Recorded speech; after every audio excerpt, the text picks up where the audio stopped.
sure na pwedeng budget ng DP sa 2026? Kasi yung previous year na mayroon pang 50 na pwedeng ibawas tapos ngayon 200. Pwedeng potential tanggalin is 348 billion. 148? 300 kasi yung red flags is already 470. 271. Tapos yung overpricing na 20% across the board sa Cali, it's another 70 something. So more or less mga 340 something. 348. Hanggang mag-ilan na lang matitira? Hindi pa naman final yan, but yan yung mga estimates namin sa ngayon. So kung ang budget nila is about 600 plus, tanggalin mo ng 340 plus, so mga 350 ang matitira.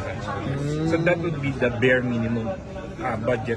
Potential lang to, subject to their yung sasubmit nila ng mga documents saka details. Kasi nakita nyo naman may kalsada na walang hindi natin alam gaano kahaba, saan.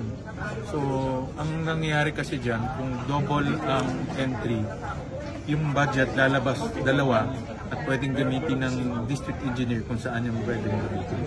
So dyan talaga mangyayari yung mga post project, anomalya. Until Monday pa naman, sabi nyo, pwede until Monday. So they have to justify it until Monday. Pero right now, hindi naman differ ba tawag doon officially? Defer ang tawag ko kasi dapat i-approve ngayon, defer to Monday. Sir, isang ibang issue lang. Ano pong comment dito sa idea na posibleng bumalik si Senator Ping bilang chairperson ng Blue Ribbon? Para sa akin, maganda yun dahil unang-una, integrity. Alam naman natin yung kanyang integridad. At pangalawa, may experience siya pagdating sa investigation. In fact, lahat naman to lumawas sa kanyang privilege speech. No? Siya nagbigay ng detalye, siya nagbigay ng pangalan, siya nagbigay ng lugar, siya nagbigay ng amount. Yung privilege speech niya talaga nag-trigger nito. So para sa akin, dahil siya yung may information, mas magandang ipagpatuloy na lang yung chairman. Sir, yung mga lugar na binanggit mo yung sa latter part, yung sinasabi mo na sobrang taas ng presyo ng mga materyales, ilang percent yun? 1,000%? 1,000 plus yung nakita namin. Iba-iba. May 1,000, mayroong 900. And that goes to show, even si Secretary nakita rin niya in his own analysis yun. So talaga may mga lugar, hindi naman lahat, kasi may nakita rin kami mababa, may nakita kami justified, hindi naman lahat, pero meron talagang lugar na mataas ang costing ng project. About how many projects yung nakita niyo na? Random lang yun so hindi natin pwedeng lahatin, pero since random siya, pwede nating sabihin na estimate ko mga 20 to 30% of the projects ganyan ang presyo. And hindi ko pwedeng sabihin overprice yung over cost. Sir, kung mababawas sa budget ng DPWH, marireallocate sa ibang well, isang magandang lumabas dito, gusto ni Sec Vince yung pre-audit ng COA na pupondohan natin.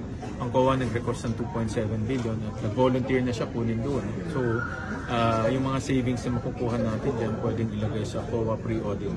So, by next year, may COA tayong magpe-pre-audit. So, ibig sabihin, walang mababayaran hanggat hindi na-inspect ng COA yung project. Sir, possible din na yung, kasi sabi ni SP Soto, na possible din na itong pagtatapyas nyo ay magresulta sa mas mababang 2026 gap or gaan kumpara dun sa net. Kung mag-realize yan, yung 348, yan ang panglalagay namin sa kapalit ng unprogram.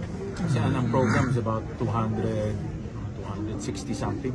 So yan ang ilalagay namin sa unprogram. So in other words, hindi mo na kailangan ng unprogram. So hindi kaya magiging madugo yung BICAM kapag tinuloy niyo yung pagbabas ng galong kalaki? Well, kami kasi justified to Lahat to ay mayroong justification. Hindi lang naman to dahil gusto ko o gusto ng mga senador. These are all justified.